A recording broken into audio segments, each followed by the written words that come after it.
ब्रह्मोवाच नमः पित्रे जन्मदात्रे सर्वदेवमयाय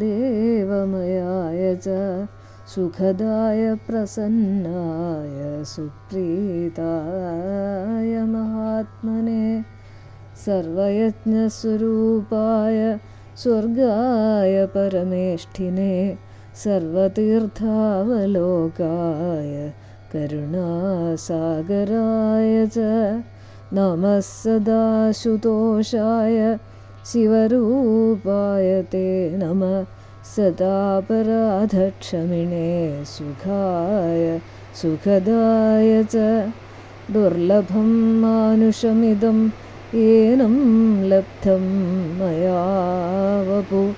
सम्भावनीयं धर्मार्थे तस्मै पित्रे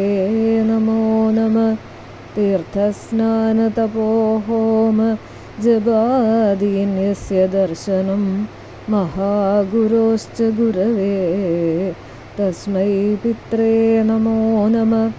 यस्य प्रणामस्तवनात् कोटिशपितृतर्पणम् अश्वमेधशतैस्तुल्यं तस्मै पित्रे नमो नमः इदं स्तोत्रं पितुः पुण्यं यः पठेत् प्रयतो नर प्रत्यहं प्रातरुत्थाय पितृश्राद्धदिनेऽपि च स्वजन्मदिवसे साक्षात् पितुरग्रे स्थितोऽपि वा न तस्य दुर्लभं किञ्चित् सर्वज्ञत्वादिवाञ्छितं नानापकर्म कृत्वापि यस्तौति पितरं सुत सध्रुवं प्रविधायैव प्रायश्चित्तं सुखी